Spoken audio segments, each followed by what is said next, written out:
to start off, I'd just like to remind folks of a bit of the Declaration of Independence that we probably, some of this is going to sound familiar and some of it might not ring a bell.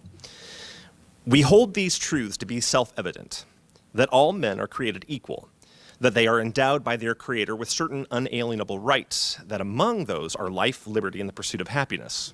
We all know that, right? It continues, that to secure these rights, governments are instituted among men, deriving their just powers from the consent of the governed. And that's the part I want us to hang on to tonight, the consent of the governed. So, Better Ballot Iowa, we are a 501c3. It's grassroots, founded by Iowans, it's almost entirely volunteer by Iowans. I think we have 2 paid employees now. But we're from all different political stripes. There's Democrats, there's Republicans, Libertarians, Greens, people who aren't affiliated with the party. It's just all folks who have a belief that we need to do something with our electoral system to make it work better for everybody. We are pro-voter, nonpartisan. So, as I said before, I'll start out with a little bit myself, but I grew up in Council Bluffs, moved to Iowa City in 1998 to study there, met my wife, we have kids, and made our life there. And I'm here because I'm concerned. Now, to put this simply, our politics are tearing us apart. You know, over the last several years, things have gotten increasingly worse. And the division and just the vitriol is worse than anything that I can remember in my lifetime. And ultimately, I'm concerned for the nation, but I'm concerned for my family. I'm concerned for my kids. I want them to have a country that functions. So that's why I'm here. Now,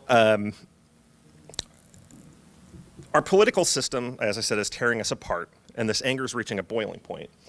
And this is all kind of due to what we would consider a lack of accountability. And to explain what I mean, so a majority of voters feel like they're unheard. We're not able to work through our differences, and we're not even really able to get anything done on things that we do agree about. There's just that much gridlock. And this stems from a lack of accountability. And this lack of accountability means there's bad incentives for politicians, there's bad incentives for voters, and there's bad incentives for the media. So let me ask you this. Who here gets knots in your stomach when you're talking politics with folks where you're not quite sure where they stand? Does that ever happen to anybody here? Yeah. You ever find yourself angry about something in the political news like once a week or so, at least? Yeah? Okay. And if you might also feel like you're not really being heard, maybe in Des Moines or Washington or both. These are all common things. And this is the lack of accountability that we're talking about. So I'd like to suggest to you that a lot of that anger and antipathy that we feel is coming from this deep frustration that the voters are no longer being heard and we're unable to work through our differences. And the way that we can work through those differences, the way that we can move forward is by holding our politicians accountable. But the way that we hold our politicians accountable is through voting. And that's the great equalizer. You know, if our elected leaders fail us, if they betray our interests, we can vote them out. Or at least that's how it's supposed to work on paper. And if voting is our main handle on how we hold politicians accountable, the mechanics of how we vote are critically important to that endeavor. And the voting system is something that most of us take for granted. And so tonight we're going to take a closer look at that. So Better Ballot Iowa is starting to message this as voting 1.0. This is what we do right now. And then our proposals for voting 2.0. So voting 1.0 is pick one voting. It's the spoiler effect. It's closed primaries. I'll get into this in a little bit. So this current system of pick one voting, each voter picks a candidate, and then the candidate with the most votes wins. And that seems fair, right? And really, its only virtue, from our estimation, is that it's simple because you just pick, just one vote, that's it, and you're done. So let's take a look at a hypothetical election in our current system in voting 1.0. Pick one. So you have candidate A, And then opposing candidate A is evil incarnate. So who do you vote for? Who do you pick? Now, what's wrong with this picture? Anybody have a guess? I suppose that's true. But I think the more simple point would be that there's no real choice. Because let's look at it this way. Is candidate A, the one that you're going to vote for, accountable to you? We would argue no, because your vote is a given. They don't have to earn your vote because they know you don't really have any other viable option. And then on the flip side, is evil incarnate accountable to you? Of course not. They know they're not going to get your vote, so why even bother working for it? I mean, you're just a lost cause. And if politicians don't have to worry about earning or losing your vote, then that really gives them perverse incentives. So if you have, actually, let me put it this way. How many folks here have ever purchased a house or a car, any of those items, that kind of stuff, right? Okay, so when you are going through with that transaction, what is your lever on the salesperson? What do you have to hold them accountable to you? What can you do? Walk away. If they're not responsive to your needs, if they're not meeting you in the middle, if they're not working for that sale, then you can just walk out the door. You can walk away. And with our current political system, with everything being so divisive, we don't really have any place to walk away to, regardless of which side you're on. And if your vote is a given, many Americans feel like they have no ability to walk away. Okay, so now this graphic here, this takes some explaining. So you see the big swath of red, and that's mostly rural districts. Those are controlled by Republicans. You see a lot of blue, and those are mostly smaller because they're urban.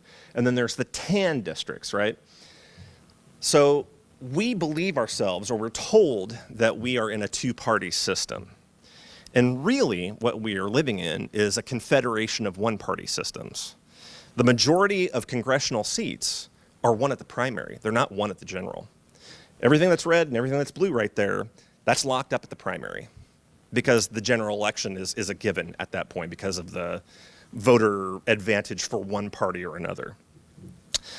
And this basically is it's the opposite of accountability. Sorry, I have to get caught up here. There we go. Okay. So if the general election outcome is inevitable, the primary election is the only one that matters in most districts. And it'll come up on the next slide here. But how many folks, are percentage-wise, do you think participate in party primaries? 3 to 5. About 10%. So out of everybody here, let's say we have the orange party and the purple party, right, that are in contention. And this is a strong purple district. So let's say this folks at this table are purple, this folks at that table are orange, these folks here in the middle are just the independents. So purple, one of you is going to be the one that attended the primary, voted for the person who got elected. Often, if there's more than 2 candidates in that party primary, they didn't even get a majority. And you're going to be the one that elected that representative for everybody here because the general doesn't matter. And also, independents in Iowa are excluded from party primaries. So these folks here in the middle table didn't even get a vote. Yeah, 10% of eligible voters cast ballots in primaries, and then they end up effectively electing 83% of Congress. And that is wrong. So let's look at a new election. So we have candidate A, and of course we also have evil incarnate. But now, sick of a lack of choices and wanting to kind of, shake things up a bit, a new candidate enters the race, and this is somebody that you really like. Now here's the question. What do you do? Who do you pick? Now what you're probably mulling over is what is known as the vote splitting or the spoiler effect. And in essence, we had before two candidates, candidate A and evil incarnate. But if a new candidate enters the race that shares a base of support with one of them, they can end up splitting off enough of that vote that the unpopular candidate won. So, they handed the victory to somebody that most voters did not want just by virtue of entering the race. So, okay. And then, if you've ever been one of those voters, sorry, I got to get caught up here. This pick one voting or plurality voting is the technical term for it, but this pick one voting leads to such bad outcomes that if there's more than two candidates, this spoiler effect is going to reduce choices. And then candidates are discouraged from getting in the race because they're going to spoil it. Voters are discouraged from voting for them because they're told they're going to throw their votes away. I mean, there's all of this negative knock-on effect that prevents people from being able to vote their conscience.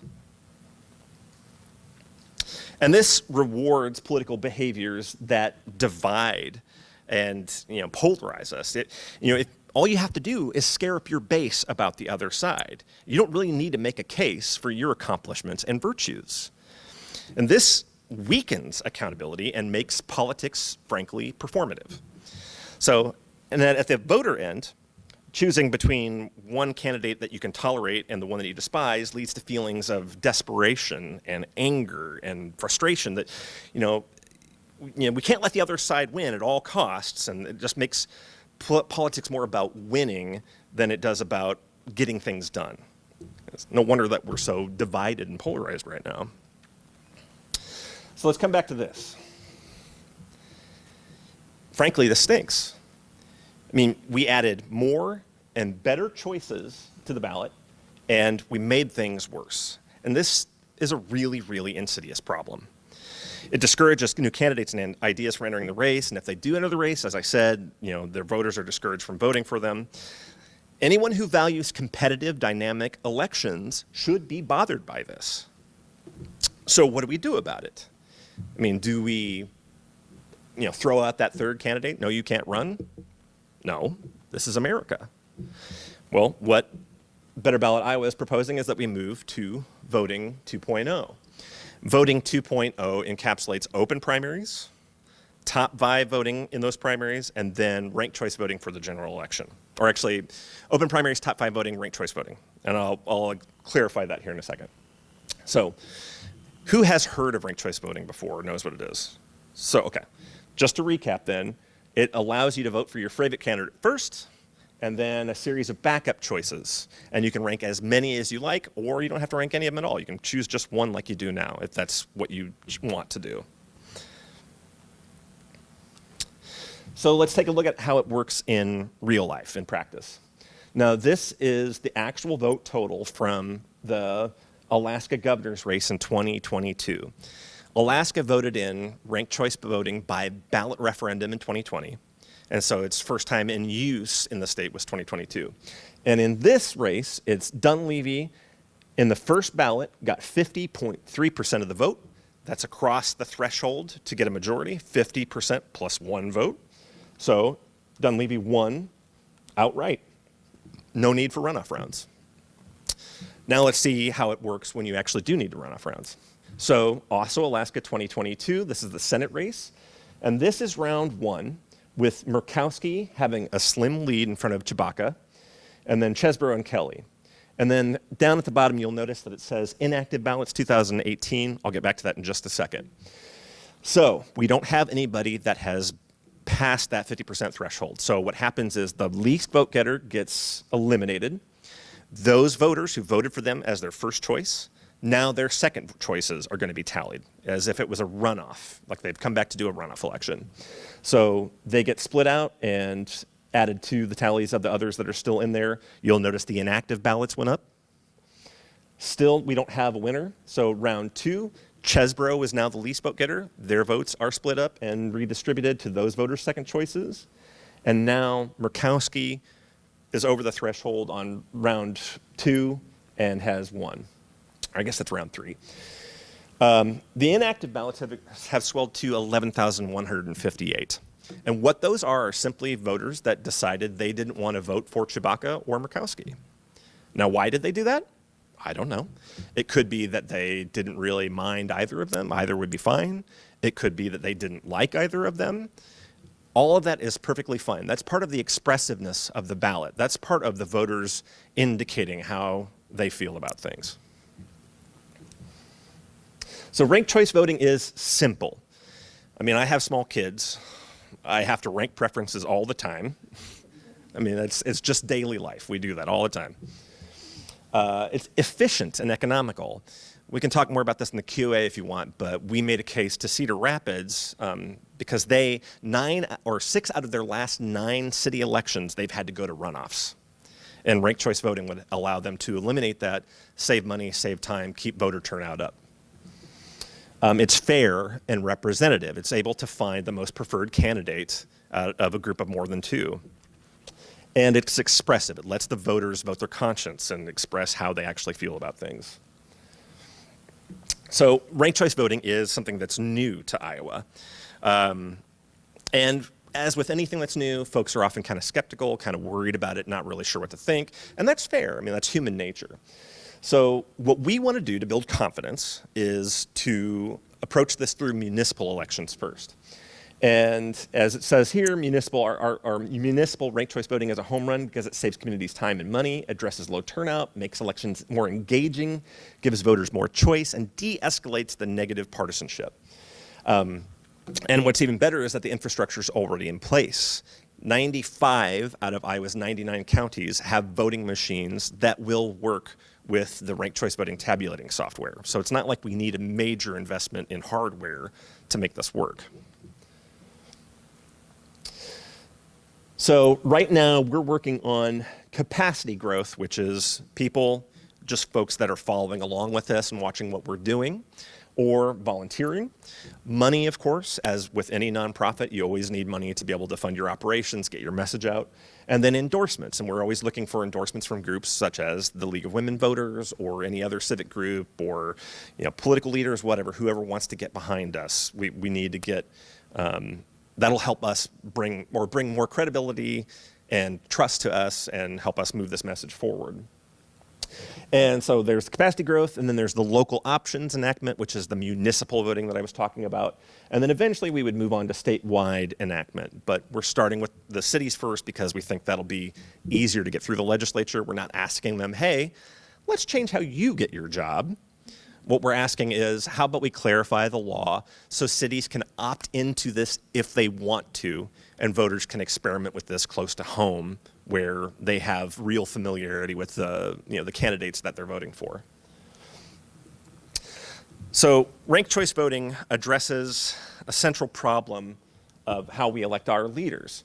And just to remind you, that current system that we have limits your choice at the ballot box. We really typically only have 2 valid candidates, and anything past that ends up causing vote splitting and anxiety. It holds politicians accountable to the narrowest, most partisan base. Remember, 10% of voters participate in primary elections. 83% of Congress is elected basically by the primary. And then it incentivizes gridlock and negativity because if all you got to do is get your base out, then scare tactics are probably the thing that is the most expedient. Ranked choice voting and open primaries would open up elections to more than 2 viable candidates, and it holds politicians accountable to a wider array of voters. And I didn't speak of this before, but let's say Holly and I are running in an election and we have kind of similar a coalition of voters that we're going for, and we're going around door knocking. In a ranked choice voting system, I'm going to go up to the door, and maybe there was a sign for Holly in the yard. And I'll say, I see that you're voting for, that you're supporting Holly. That's great. I love Holly. Holly has great ideas. We agree on A, B, C, D, and E. And, there might be some other things that we're not simpatico on, but that's in essence, I'm asking for you to vote for me as your second choice, or even your third choice, because we have a lot in common. Just in case, that's where it goes. So now, rather than having walked past that voter's house, I came up and I engaged with them, and I had a civil, productive conversation rather than just worrying about, TPing her house or something. And ranked choice voting is actually on the move throughout America. As I mentioned, Alaska just adopted it. Maine adopted it statewide back in 2018. It's been used in various cities around the states for decades. There's a block of states in the southeast that have used it for military and overseas voters for over 20 years. It's been used in Australia and Ireland for over a century. This is a proven electoral system. And that's one of the reasons why we're pitching this, is because this is not reinventing the wheel. It has a long track record that has proven its worth and its effectiveness in especially pushing down the negativity. And in Iowa, we do not have voter, oh my gosh, we can't do it through a voter initiative or through a ballot measure. We have to go through the legislature. So part of this educating voters, trying to get you on our side, is so you'll start reaching out to your legislators and say, hey, this is something I'm interested in. And the more they hear that, the more this is actually going to get on their radar, and they'll start paying attention to the bills that we put forward in front of them. So we're trying to grow a massive, popular, well-funded movement. And we want to normalize ranked choice voting through municipal elections. So there are some sign-up sheets back there on those two tables. And really the easiest way to get involved is just to sign up with us and say, yes, this sounds interesting. I want to hear more about what you have to say. And we send emails once a week at most, usually once a month. We hold a monthly Zoom call the third Thursday of every month if you want to jump online and see what we're doing. Of course, we're always looking for volunteers. If there's anything you want to do, speaking in front of folks like I do, or working behind the scenes, we're always looking for that. Donations, of course. But for me, and the purposes of this, if there are other groups that you can recommend or other folks I can reach out to give more presentations like this, that's a big win for me. So any of those things would be a great way to help us move forward with this. And yeah, that is the end of the presentation. So